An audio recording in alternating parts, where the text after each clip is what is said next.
Tier 5 units in Rise of Kingdoms are what we would call the end of the game. If you get Tier 5, you've technically beat the game, and they're very expensive. If anyone here has gotten Tier 5 units, even just one of them, you would know it takes thousands of days of speed ups and probably even hundreds of millions of resources. So in today's video, I'm going to give you the definitive Tier 5 guide for free-to-play low spenders, updating my old guide to have all the new information and also just a better recording style. So if you're looking to unlock Tier 5 as a free-to-play low spender and you want to get them cheap, efficient, effectively, and as quick as possible, you need to stick around until the end of the video. Now, I am someone who only has currently got 2 Tier 5 units unlocked, and that's because the requirements to get all the Tier 5, it's very expensive. And I'm going to start off by just discussing, are Tier 5 really worth it? I've got a whole video on this. It will probably be in a card up the top if I remember. And it's really simple when it comes to using Tier 5. They're only worth it in some situations. When you have, I want to say, a lot more open field dominance going on, you can certainly run Tier 5 and they do work pretty well, because in that situation, you'll be getting better trades, you'll be getting more kills since you're going to have probably more people on the open field, and that means your Tier 5 will be getting more kills per unit. And the reason that really matters is Tier 5 take an absurd amount of gold to heal. As you can see, just one Tier 5 unit, if we can just get only one unit here, they're going to take 800 gold to heal, where I'm pretty sure with a Tier 4, it's like 40. It's a massive difference. I'll just test it right now, but it's a massive difference in terms of cost on a Tier 5 unit compared to a Tier 4 unit, which means if you're using Tier 5, you definitely want to be able to get the cheapest cost you can. See, it's 8 gold compared to 800, or so 160.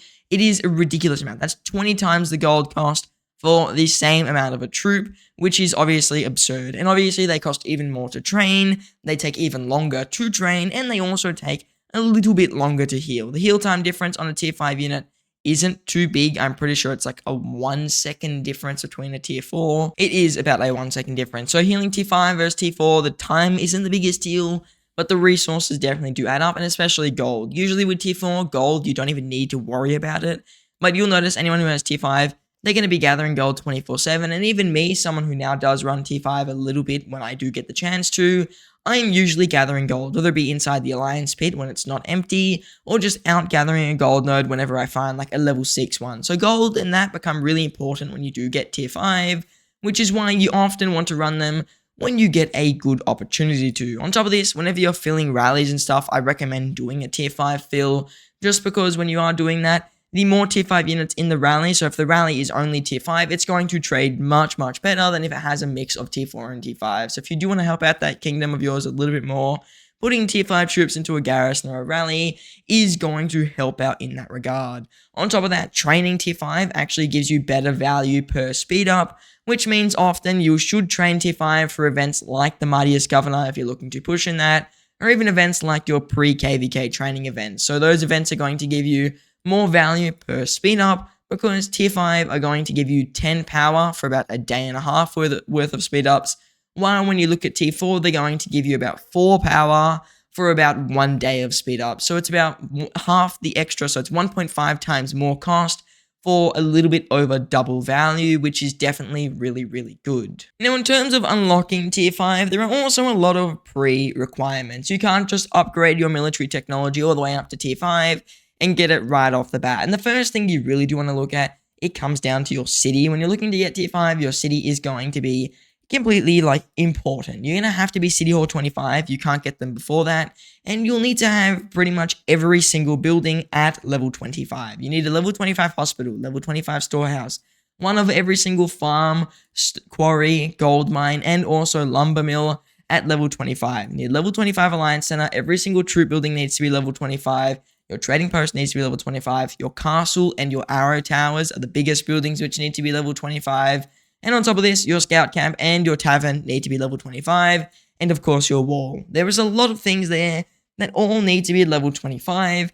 And that's because the final building that needs to be level 25 is your academy. And your academy requires, I'm pretty sure, for it to be level 25, I'm pretty sure it is either your Alliance Center or it's either your wall. It's like one of those weird buildings. It's one of the buildings in your city, And to get it to level 25, it's going to require another building, which requires another building, and goes back all the way down to, I think, your like gold mines and stuff. So you need everything at level 25 when you do hit City Hall 25. So every single building in your city pretty much has to be maxed, besides like your state form and a couple of the resource buildings. Other than that, everything level 25, or it's just not going to happen really, otherwise you just can't get T5. So that means you also need to buy every single one of the Master's Blueprints. You'll need to have a ton of these stocked up. I think it's going to be a total of like 20. Don't count. I mean, you would count the buildings, but don't trust me 100% there. I don't know off the top of my head.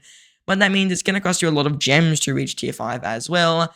And I recommend just to get a bit of value for those gems, try and use it during the More Than Gems event if you're going to buy these blueprints. I always recommend that. I recommend buying like four or five of them each day during the More Than Gems. And if you're going to go crazy, I'd buy like around 13 of them just so you can hit the 25,000 gems per day. But unless you're doing the More Than Gems event, I wouldn't be buying these. You can usually just wait and save time. So just wait until the More Than Gems and then buy the blueprints. It's going to give you some gold heads for something that is pretty useless if we're being honest. The other two buildings which are going to be a pain, the Watchtower can be a pain if you don't fight many barbarians, because you're going to need arrows of resistance to actually upgrade the Watchtower. So that's definitely going to be quite a big issue if you don't fight a lot of barbarians. As someone who did fight a lot of barbarians, I didn't have a big issue with the Watchtower, but if you don't fight barbs, you're going to need about 5,000 of these arrows, so do keep that in mind. But I definitely don't recommend spending any gems on the arrows of resistance, because you can also buy them inside of the shop here for 10 gems a pop. The other thing you might be looking for is your Books of the Covenant, and these are going to be used to upgrade your castle. Now, these are much harder to get than arrows of resistance.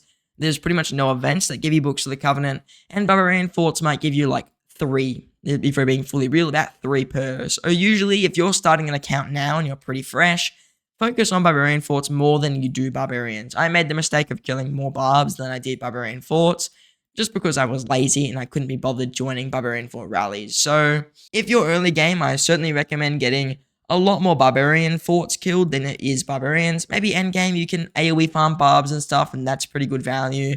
But early game, spending AP on Barb Forts to get Books of the Covenant will save you, no joke, tens of thousands of gems. I mean, I think I spent around 25 to 30,000 gems, and it took me about 2 years to get tier 5 because I took my time with them, because they're not a big priority.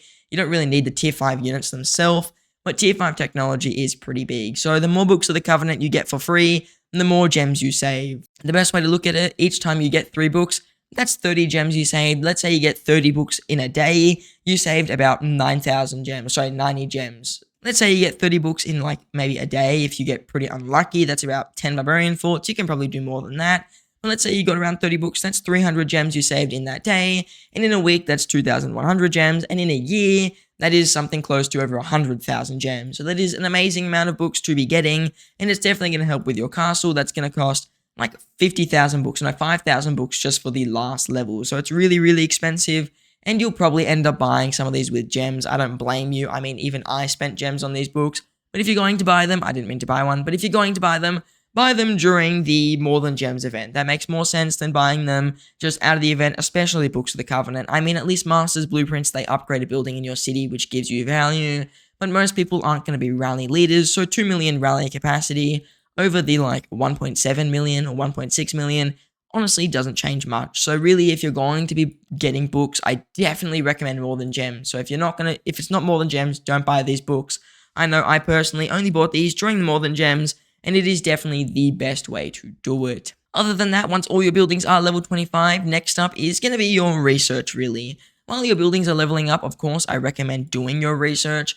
I would start off by just getting all your military technology at a decent level. That means getting literally everything leveled up. I mean, you have to get everything in the technology tree to unlock tier 5 units. And the first thing you really want to do is you want to decide a unit you want to unlock first. When you're looking to get tier 5, you're not going to get them all in one go like you do with T4, where you just get cartography and boom, you get everything.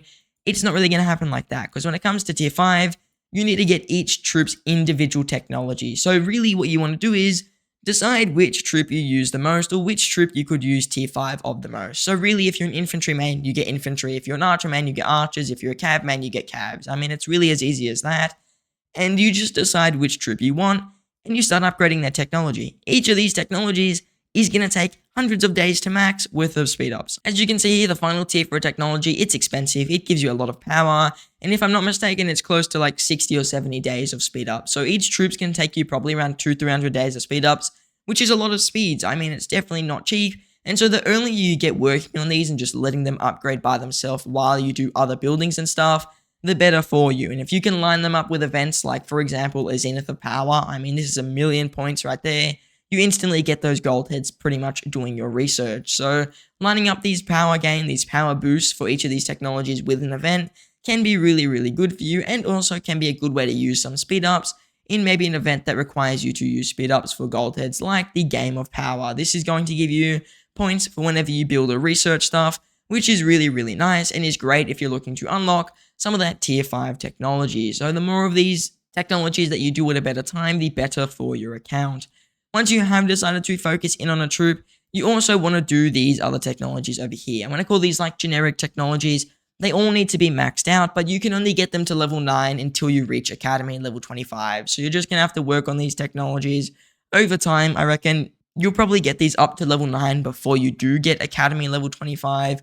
And if they're not level 9, they'll be like level 8, or maybe even some level 9 and like one of them level 8. So really, by the time you get Academy level 25, your troop that you've focused, their technology should be level 9 at the minimum, which I think is the highest it can go. And these other technologies over here should be around level 8 or level 9 as well. So that's not too difficult to do. And it's just going to be one of those like take your time things and do it as you go. As for economic technology, you have to max everything here. I do recommend before you even start like looking at getting tier 5, you should have a few things maxed out. Obviously masonry, writing, those two should already be maxed. But you should definitely max your engineering to get 35% building speed. Do this before you even go to City Hall 25, but if you haven't done it, I recommend doing it right now. And the other thing you want to do, get your mathematics to level 10. Since this research speed, it's going to be like from level 7, which is where most people will have it, another 7% extra. And that's going to be, no joke, hundreds of days worth of speed ups that you will save. So definitely get mathematics right up to level 10 as soon as possible. And then after that, you just need to make sure you get your cutting and polishing up to level 10 as well. If I'm not mistaken, the only technology you don't have to max here is carriage. I think it only goes up to level 9. And then you don't actually need to max it. I might be wrong there, but I'm pretty sure mine was level 9 when I got T5. But other than that, the whole entire economic tree has to be maxed so that you can end up maxing the military technology. Because if I'm not mistaken, the combined arms and stuff require at some point a high level of cutting and polishing, which is just really Lilith's way of saying, if you don't have this technology, you can't level up everything. So the economic tree, it's not too expensive on speed ups. It's more of a resource issue. So if you need to get some technology done, but you don't have many speed ups, maybe you're doing an event where you're trying to push a bit of power, then you can do some economic technology. This is actually a really good way to gain power. I mean, you can see cutting and polishing, there's 500,000 power.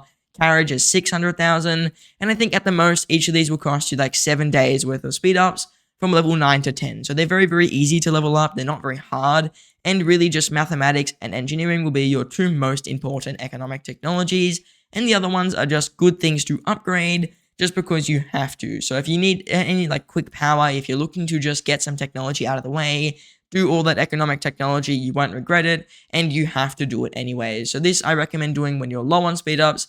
In the military technology, whenever you have an abundance of speed ups, you can do this.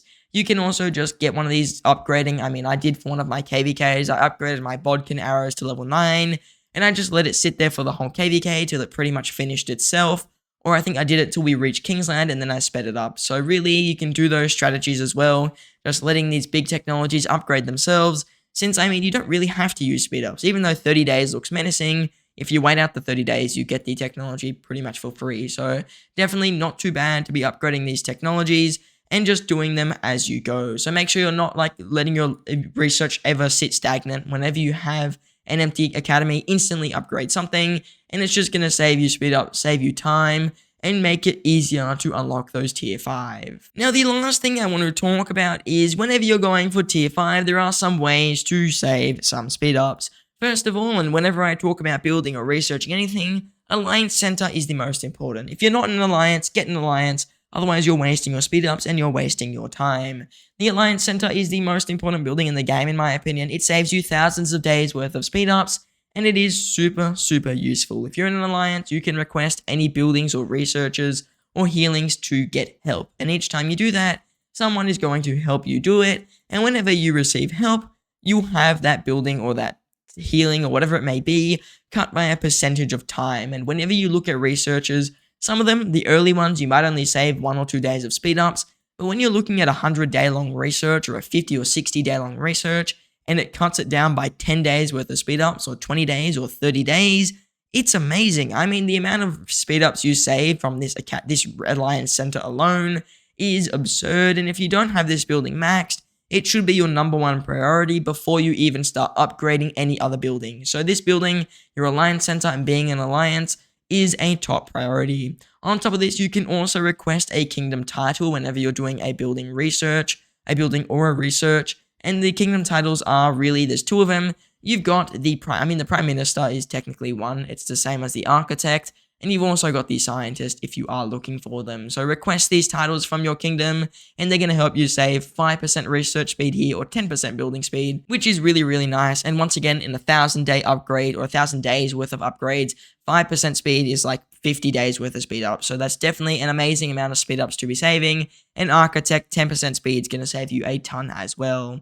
On top of this, when you're in an alliance, you also just get extra buffs. So when you look at an alliance, they've often got holy sites, and that means you can gain buffs, for example, such as an extra 5% building speed, an extra 5% research speed, training speed. Being in an alliance just means you get all these extra boosts, which are amazing for an account when it comes to getting tier 5 units. And if your alliance doesn't have these holy sites, you can often message the leader of an alliance, say, look, I just want to join for like an hour or so just so I can get some help, so I can get some of these research bonuses, and then I'll go back to my alliance. So if you're a farm account, maybe trying to get tier 5 for whatever reason, if you're too low power or too low kills, and you do message your kingdom leader or the leader of the alliance, they'll often say, yeah, sure, it's fine, unless you're going to break power caps, which is a bit endgame. So often they'll say, yeah, fine, you can join, we'll give you a space for now. You get your research, get your helps, get the extra boost from the alliance holy sites, and then that means you'll have a pretty good amount of extra troops and stuff.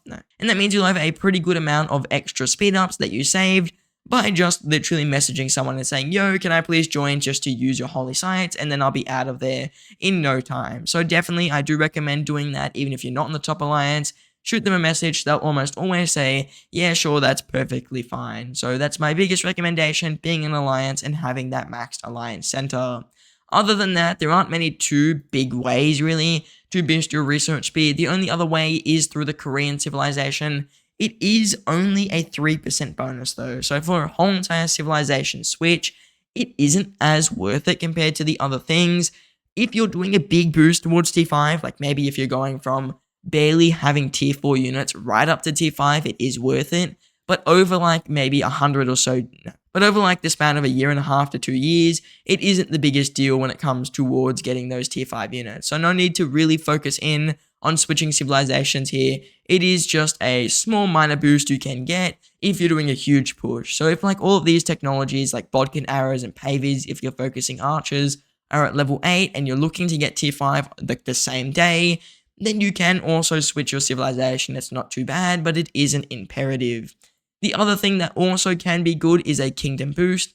These might only happen in new kingdoms, to be fully honest. So if you're in a newer kingdom and your king is going to do a kingdom buff and a industrial revolution one, then it is a pretty good time to do some research upgrades or from the ground up as well. But these will only happen in new kingdoms and they often won't happen in those endgame kingdoms. But if you're in a new kingdom and industrial revolution is on, that is a good time to do some of your bigger research. Now, if you enjoyed today's video or you found it useful, do consider coming to my live stream tomorrow at around 23 UTC. I'll be doing the Hunt for History event, everybody's favorite gambling event, to get a little bit of equipment so I can do maybe even a quick craft. So if you're looking for a quick cheeky craft and you're looking for a nice Hunt for History, come to the live stream 23 UTC, link in the pinned comment and also in the description.